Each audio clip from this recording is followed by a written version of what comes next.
Good morning student. हम आप लोग क्लास 9 की बायोलॉजी पढ़ाने जा रहे हैं, जिसमें चैप्टर नंबर 3 आपको आज पढ़ाना है, डाइवर्सिटी इन लिविंग ऑर्गेनिज्म, जीवों में विविधता। तो आज का टॉपिक है बायोडाइवर्सिटी किसे कहते हैं। तो आज आपको बताना है कि बायोडाइवर्सिटी किसे कहते हैं। स्वभाव, रंग, रूप, संख्या आदि जीवों की विभिन्नता को ही जैव विविधता कहते हैं। तो आइए जानते हैं कि जैव विविधता है क्या। जैव विविधता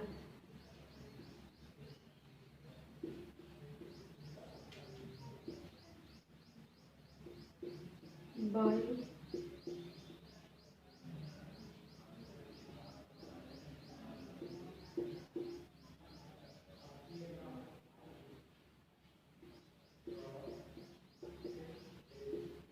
बायोडाइवर्सिटी स्वभाव,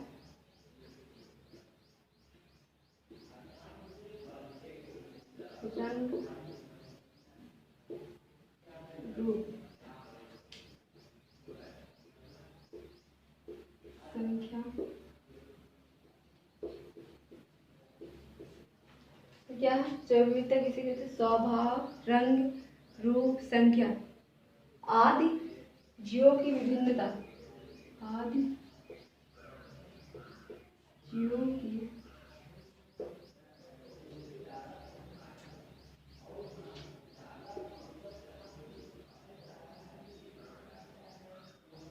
विभिन्नता को ही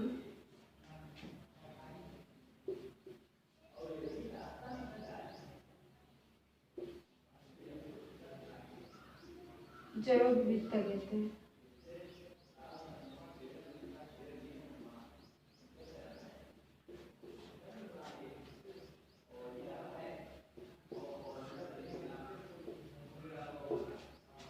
तो जैव विविधता किसे कहते हैं। बायोडाइवर्सिटी किसी भी जीव के स्वभाव, रंग, रूप, संख्या आदि जीवों की विभिन्नता को ही जैव विविधता कहते हैं। किसी भी जीव के स्वभाव, रंग, रूप, संख्या आदि में विभिन्नता, हर एक जीव में, अलग अलग जीव में क्या पाई जाए, विभिन्नता पाई जाए। किसमें, स्वभाव में, रंग में, रूप में और संख्या में। तो इसी को जैव विविधता कहते हैं। तो जैव विविधता शब्द का प्रयोग सर्वप्रथम रोजेन ने 1985 में किया था। जैव विविधता शब्द का प्रयोग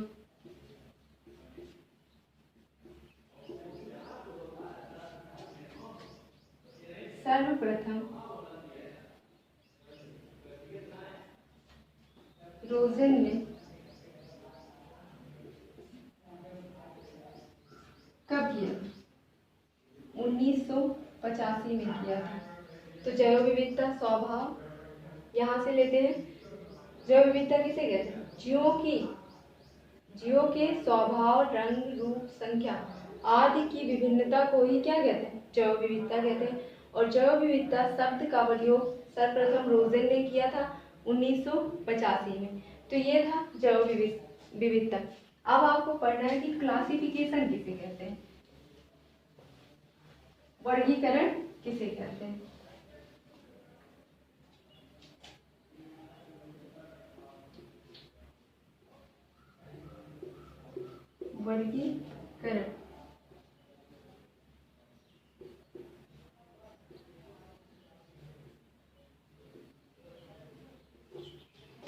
वर्गीकरण क्लासिफिकेशन किसे कहेंगे।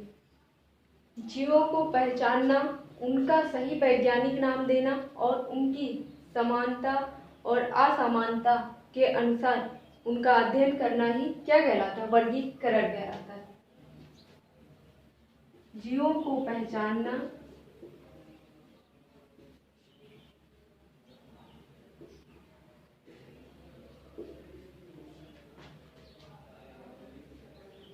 उनका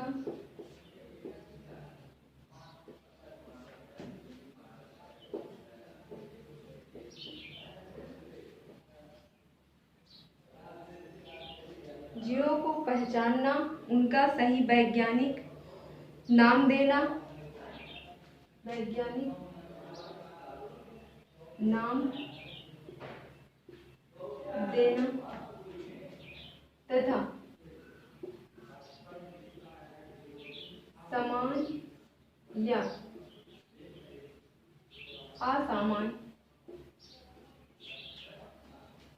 समान तथा असमान लक्षणों के आधार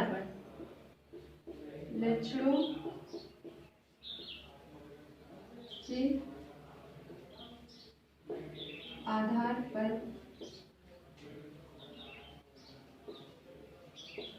जीवों का वर्गीकरण। लक्षणों के आधार पर जीवों को अलग अलग समूहों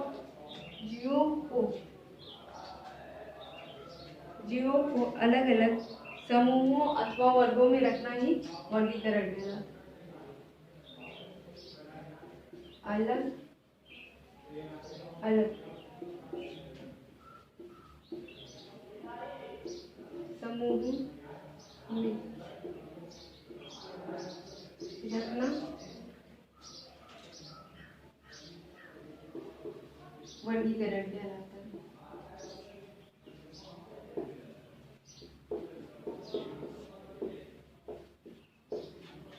तो क्लासिफिकेशन किसे कहते हैं, वर्गीकरण किसे कहते हैं? जीव की आप पहचान करो, ये एक कोशिक है या बहुकोशिक है, तो आपने उनकी पहचान की, ये एक कोशिकीय है या बहुकोशिकीय। चलो हमने मान लिया कि एक कोशिकीय जीव। फिर उनका सही वैज्ञानिक नाम देना।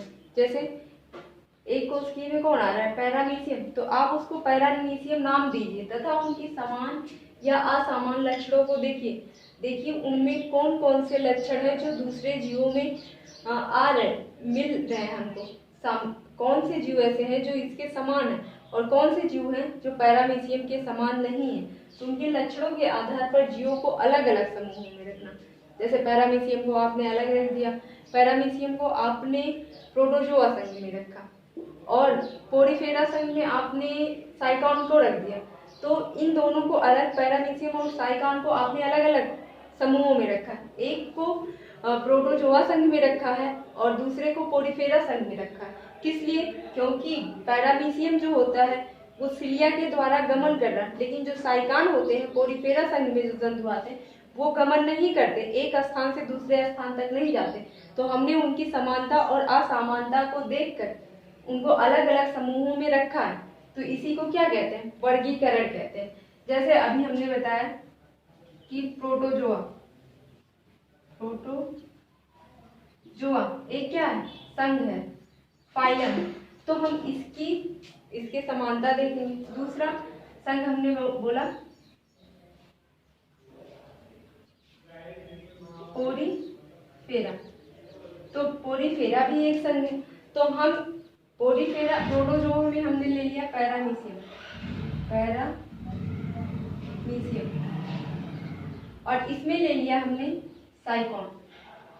तो अब हम इन दोनों की क्या देखेंगे, समानता और असमानता देखेंगे कि समान लक्षण इससे मिल रहे हैं या नहीं मिल रहे हैं। तो हम पैरामीशियम में देखते हैं कि इसमें सिलिया पाया जाता है। क्या पाया जाता है? सिलिया पाया जाता है। सिलिया के द्वारा ये गमन कर रहा है, लोकोमोशन कर रहा है, एक स्थान से दूसरे स्थान तक जा रहा है। लेकिन जो साइकान होता है इसमें सिलिया नहीं प्रेजेंट होती है, ये गमन नहीं करता, जहाँ पे स्थिर रहता है वहीं पे ये स्थिर रहता है, एक स्थान से दूसरे स्थान तक ये नहीं जाता। दूसरा हम देखते हैं इसमें सिलिया नहीं पाई जाती, ये गमन नहीं, लोकोमोटरी आग्रह नहीं पाई जाती। दूसरा वास स्थान देखेंगे, ये नदी, नालों, तालाबों, गड्ढों, पोखरों में पाया जाता है, ये समुद्रों में पाया जाता है, चट्टानों के ऊपर पाया जाता है, चट्टान रहते हैं उन्हीं के ऊपर ये क्या कहते हैं, कॉलोनी बना के रहते हैं। और पैरामीशियम जो होता है स्वतंत्र जीवी रहता है, ये कॉलोनी बना के नहीं रहता, ये अकेले जीवित रहता है। और जो साइकान होते हैं वो कॉलोनी बना के रहते हैं, ये अलग अलग, इन दोनों में अंतर है। इसीलिए हमने इसको पैरामीशियम को प्रोटोजोआ में रख दिया और पोरीफेरा में किसको रख दिया, साइकान को रख दिया। तो यही वर्गीकरण कहलाता है कि हर एक जीव को आप उनके समान या असमान लक्षणों को देखकर अलग अलग संघों या समूहों, वर्गों में विभक्त करेंगे तो उसी को क्लासिफिकेशन कहा जाएगा।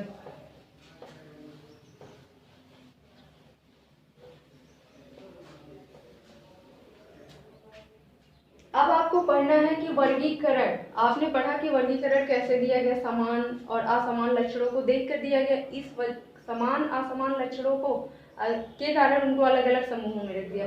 अब वर्गीकरण का आधार क्या है, आपको पढ़ना है कि वर्गीकरण का आधार क्या है।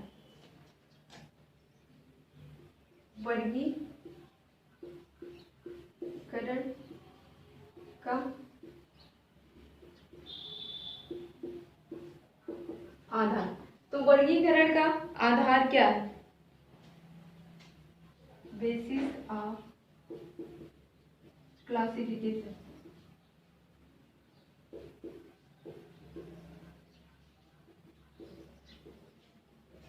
तो वर्गीकरण का आधार कई है, जैसे वर्गीकरण का आधार 5 लक्षणों को जीवों में देखा गया जिनके आधार पर वर्गीकरण को जिसको रखा गया उसी का आधार वर्गीकरण कहलाता है। जैसे जीवों की संरचना, जीवों की संरचना, जीवों की संरचना को देखकर वर्गीकरण का आधार बनाया गया। पहला है कोशिका संरचना। कोशिका संरचना, जीवों में जो कोशिका संरचना होती है वो किस प्रकार से होती है, चाहे वो एक कोशिकीय होते हैं या बहुकोशिकीय होते हैं। दूसरा है पोषण विधि के आधार पर इन्हें पोषण,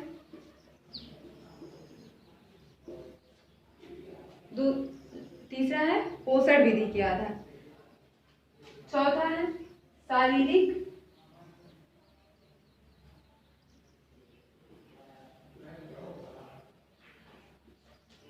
संगठन के, और लास्ट है कार्यात्मक।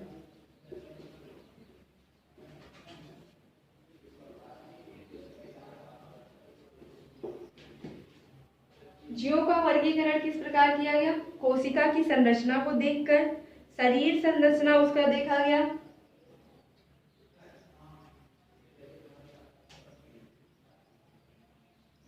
जीवों की संरचना कह सकते हैं या शरीर संरचना, शरीर की संरचना को देखकर, पोषण विधि को देखकर और शारीरिक संगठन को देखकर, और लास्ट है कार्यात्मक संगठन को देखकर। इन सब के आधार पर क्या किया गया, जीवों का वर्गीकरण किया गया। तो सबसे पहले हम कोशिका की संरचना देखेंगे कि जीवों में जो वर्गीकरण का आधार माना गया पहला कोशिका संरचना किस आधार पर माना गया है। जैसे कुछ जंतु क्या होते हैं, एक कोशिकीय होते हैं, एक कोशिक होते हैं, और कुछ जंतु बहुकोशिक होते हैं।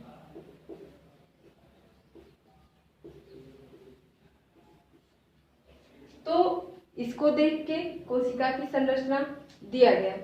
तो कोशिका की संरचना या तो एक कोशिकीय हो सकते हैं या तो बहुकोशिकीय होते हैं।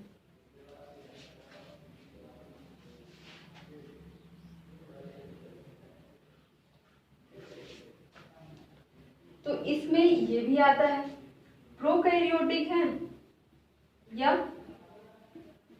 यूकैरियोटिक है।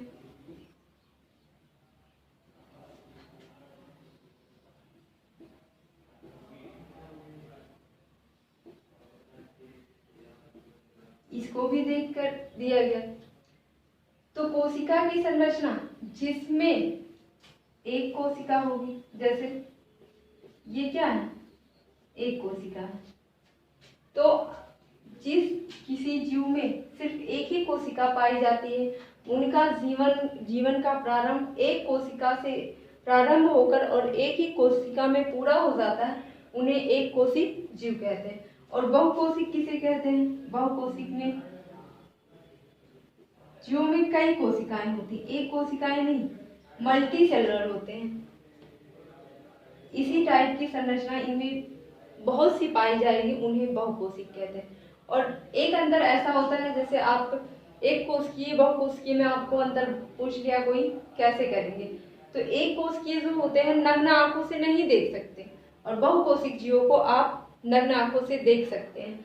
जल को आपके सामने गंदा जल रख दिया जाए और उसमें बोला जाए कि इसमें पैरामीशियम है या यूग्लिना है, क्या है, तो आप देख के नहीं बता सकते, क्योंकि ये माइक्रोस्कोपिक जीव होते हैं, तो उन्हीं को एक कोशिकीय जीव कहेंगे।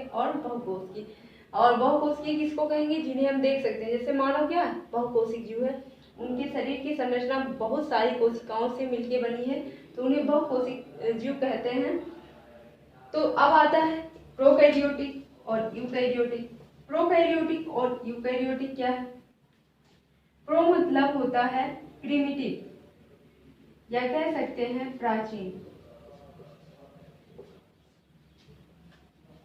प्रो मीन्स क्या होगा? प्राचीन होगा।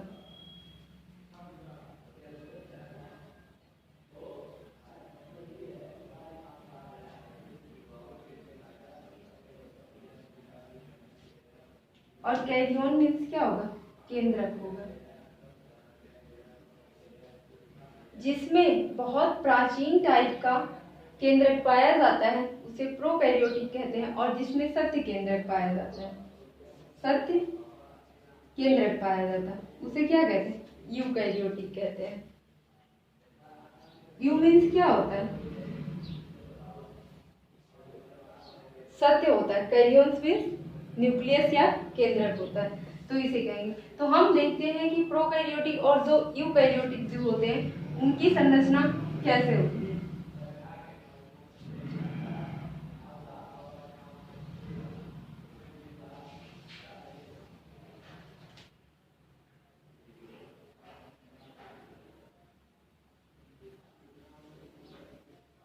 इसमें क्या होगा? ये डीएनए होगा।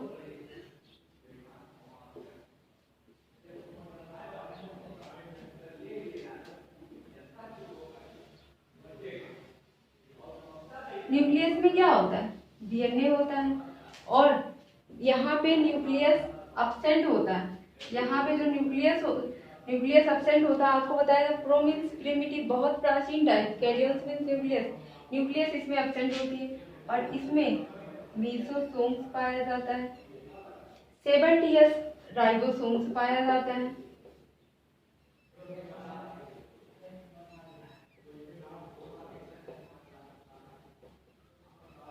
राइबोसोम पाया जाता है, ये मीसोसोम है।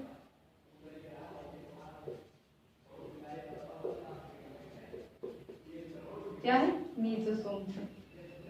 बस इतने पार्ट और इसमें प्लाज्मिड पाया जाता है।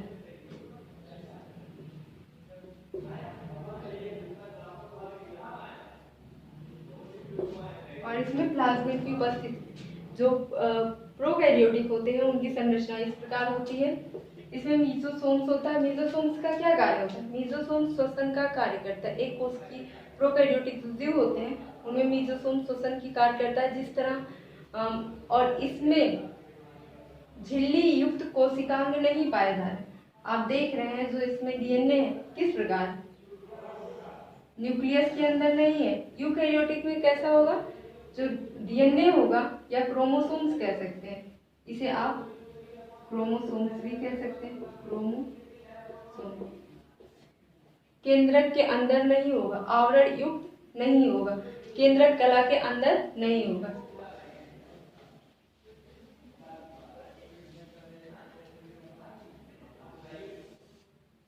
अब हम देखते हैं यूकैरियोटिक कोशिका का फिगर, कि इसमें केंद्रक कला उपस्थित होता है।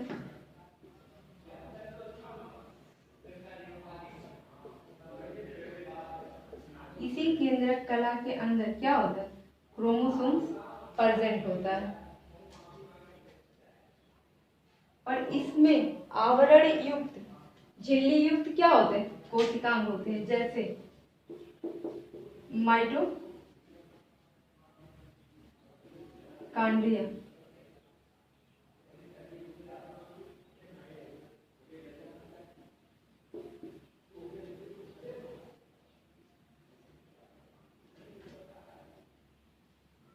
गोल्जी बॉडी,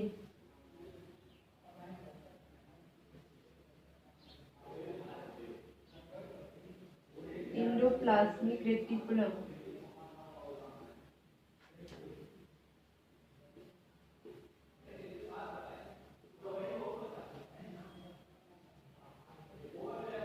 लाइसोसोम,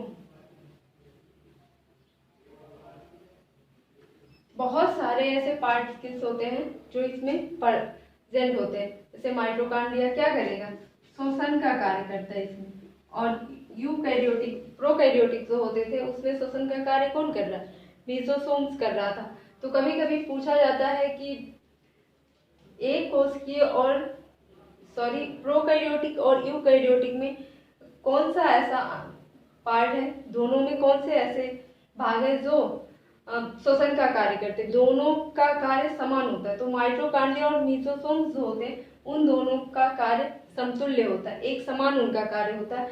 माइटोकॉन्ड्रिया भी शोषण का कार्य करती है और मेसोसोम्स भी शोषण का कार्य करता है।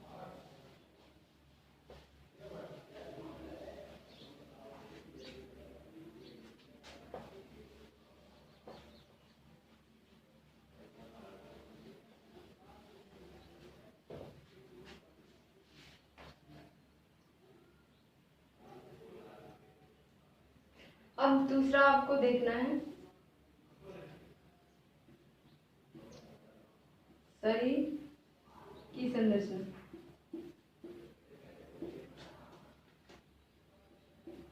उनके शरीर की संरचना कैसी होती है। अब तक आपने पढ़ा कि कोशिका की संरचना वो एक कोशिकीय हो सकते हैं या बहुकोशिकीय होते हैं, लेकिन अब एक कोशिकीय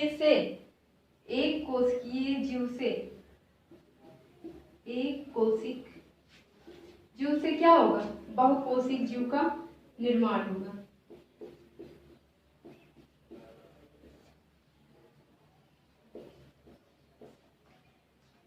ये तो शारीरिक संरचना है। जैसे पहले क्या होगा, एक न्यूक्लियस होगा, एक कोशिका होगी,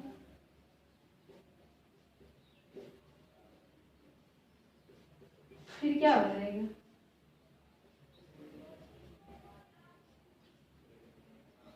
बहुकोशिकीय बनाएगा,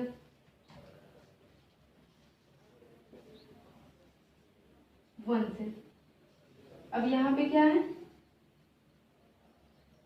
मेनी सेल्स है, तो ये क्या हो गया, बहुकोशिकीय हो गया।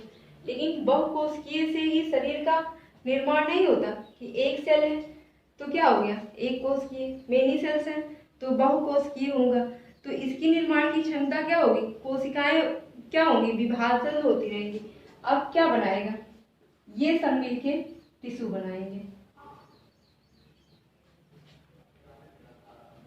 और फिर टिश्यू से क्या बनेगा, वन टिश्यू रहेगा। तो फिर कई टिश्यू, मेनी टिश्यूज होंगे, मेनी टिश्यूज होंगे। इन सब के मिलने से टिश्यू का निर्माण होगा। फिर यही टिश्यू जो ऊतक होता है कई ऊतक का निर्माण करेगा। फिर यही कई ऊतक क्या बनाएंगे, ऑर्गन बनाएंगे, अंग बनाएंगे, और यही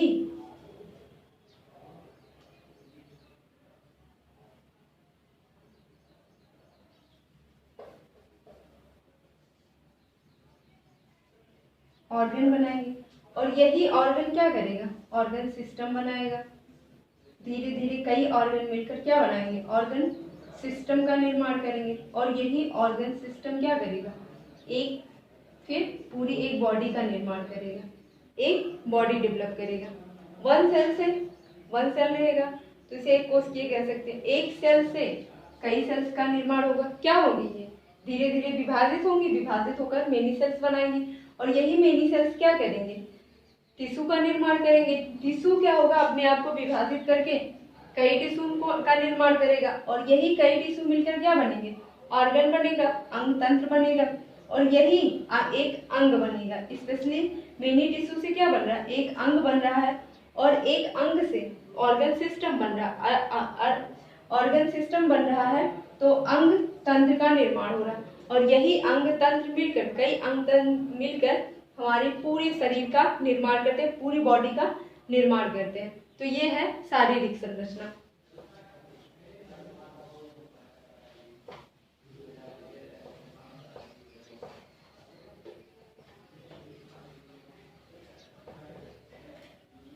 अब आपको तीसरा देखना है कि पोषण।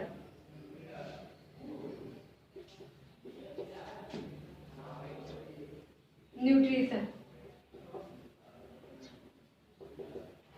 तो जीवों का वर्गीकरण का आधार पोषण भी है, न्यूट्रिशन भी है। तो न्यूट्रिशन दो प्रकार का इसमें होता है, एक स्वपोषी होते हैं और दूसरे परपोषी होते हैं।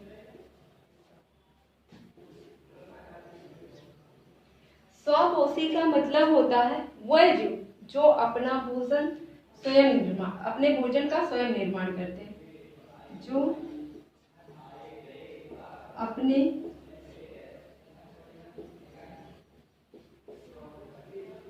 का स्वयं निर्माण करते हैं।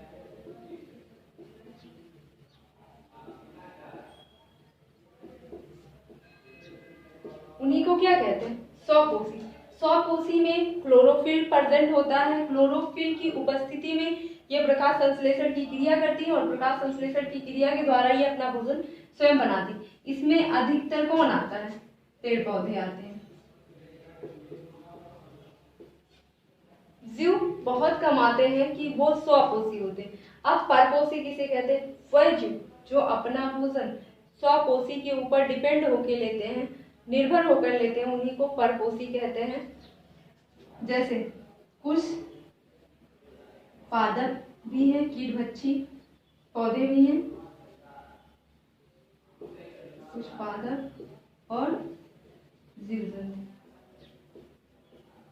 आप सिंपल भाषा में बोल सकते हो कि वह जीव जो अपना भोजन स्वयं नहीं बनाते, दूसरे जीवों पर निर्भर रहते हैं या स्वपोषी के ऊपर निर्भर रहते हैं, उन्हीं को परपोषी जीव कह सकते हैं। पोषण के आधार पर वर्गीकरण किया गया। तो पोषण के आधार पर पोषण कितने प्रकार का होता है? दो प्रकार का, एक स्वपोषी पोषण, दूसरा परपोषी। स्वपोषी वह जीव जो अपने भोजन का निर्माण स्वयं करते हैं, उन्हें स्वपोषी कहते हैं, और परपोषी उन्हें कहते हैं जो अपने भोजन का स्वयं निर्माण नहीं करते, उन्हें परपोषी कहते हैं। परपोषी में कई प्रकार के आते हैं, जैसे सहजीवी आते हैं, सहजीवी, परजीवी और तीसरा होता है मृतोपजीवी। तो सहजीवी किसे कहेंगे, परजीवी किसे कहेंगे और मृतोपजीवी। सहजीवी का मतलब होता है कोई भी जीव अपना भोजन अकेले ना बना पाए, किसी दूसरे जीव के साथ मिलकर भोजन का निर्माण करे, उसे सहजीवी कहते हैं।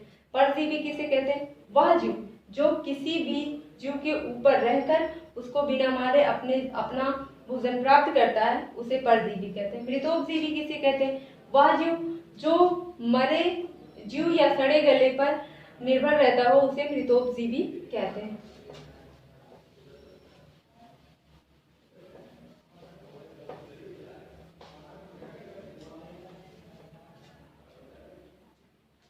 तीसरा आता है शारीरिक संगठन। शारीरिक चौथा है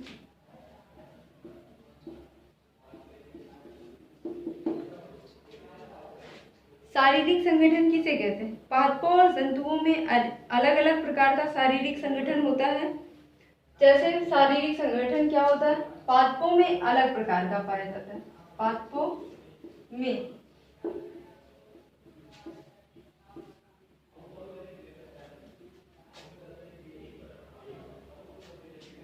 शारीरिक संगठन अलग होता है,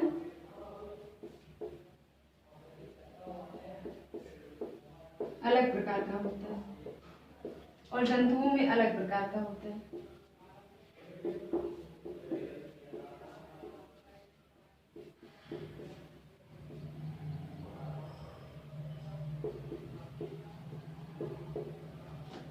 जैसे पौधों में क्लोरोफिल पाया जाता है, मनुष्यों में नहीं, उनकी संरचना अलग होती है। जंतुओं में विभिन्न प्रकार के ऊतक पाए जाते हैं, लेकिन पादपों में भी पाए जाते हैं ऊतक, लेकिन जंतुओं की अपेक्षा कम ऊतक पाए जाते हैं।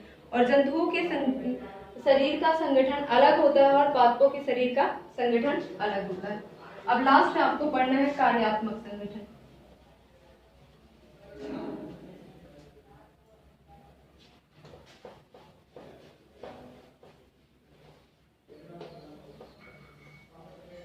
फंक्शनल ऑर्गेनाइजेशन आपको पढ़ना है।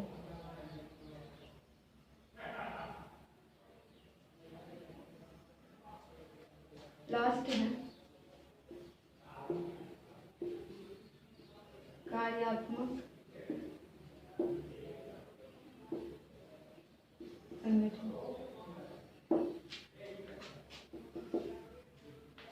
फंक्शनल ऑर्गेनाइजेशन, तो इसमें शारीरिक संगठन की तरह कार्यात्मक संगठन भी अलग होता है। कार्यात्मक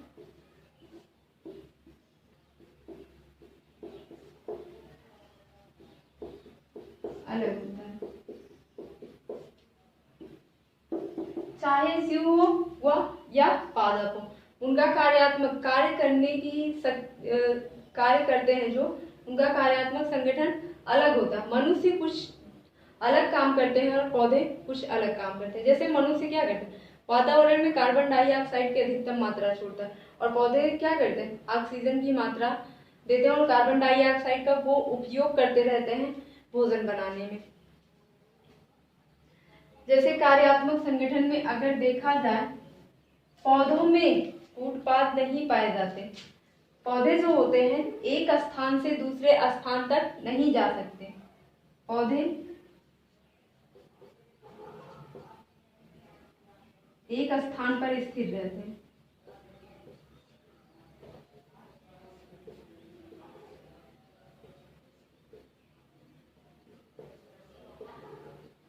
जबकि जंतु क्या करता है, जंतु इसका उल्टा होता है, जंतु गमन करता है।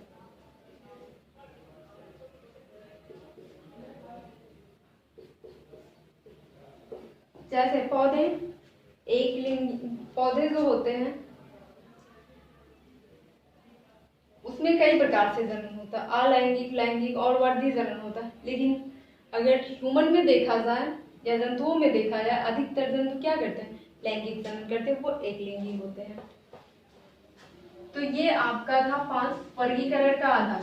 पहला आधार क्या था, शारीरिक कोशिका संरचना, दूसरा शरीर की संरचना, तीसरा पोषण था, और चौथा क्रियात्मक संगठन था, और लास्ट था शारीरिक संगठन था, और लास्ट था कार्यात्मक संगठन। ये टॉपिक आपका समाप्त हुआ कि जैव विविधता किसे कहते हैं। इसके अंतर्गत अब आपको बताना है वर्गीकरण और जैव विकास। ये आप लोगों को नेक्स्ट वीडियो में बताया जाएगा।